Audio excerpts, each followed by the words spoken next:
बताते चलें कि बिहार विधानसभा चुनाव को लेकर तो तैयारी की ही जा रही है। झारखंड विधानसभा चुनाव को लेकर भी तैयारियां जो है वो जोरों शोरों से हो रही है।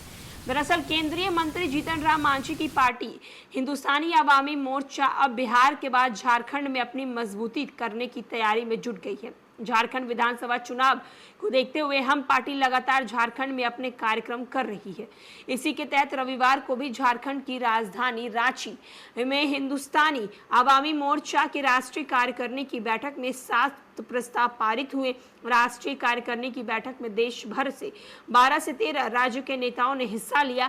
इस बैठक में केरल की लेबर पार्टी का हम में विलय करने पर भी मुहर लग गया। हम पार्टी के राष्ट्रीय अध्यक्ष और बिहार सरकार के मंत्री संतोष कुमार सुमन ने कहा है कि झारखंड की 5 से 6 विधानसभा सीट उनकी पार्टी लड़ सकती है। ये सीट चतरा, पलामू और धनबाद जिले में हो सकती है। हालांकि एनडीए में होने के नाते इस मुद्दे पर बीजेपी के साथ साथ दूसरे सहयोगी दल से भी बात करेंगे।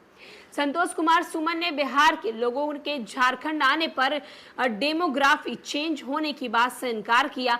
साथ ही कहा कि इससे राज्य का आउटपुट बढ़ता है।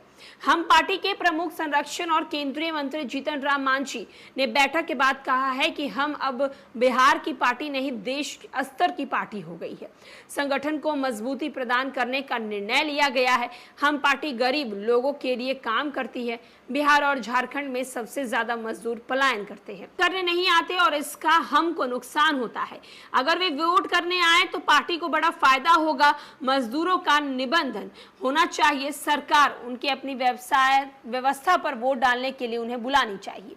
जीतन राम मांझी ने कहा है कि झारखंड और बिहार के चुनाव में हम पार्टी मजबूती से चुनाव लड़ेगी। झारखंड के लिए कुछ लोगों को जिम्मेदारी दी जाएगी। बिहार के उपचुनाव में हम पार्टी लड़ेगी। लोकसभा चुनाव में 1 सीट ही मिला है और वो जीत भी गए हैं।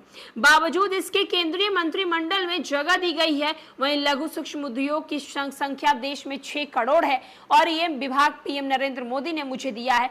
केंद्र सरकार ने बिहार को अच्छा बजट दिया है। तो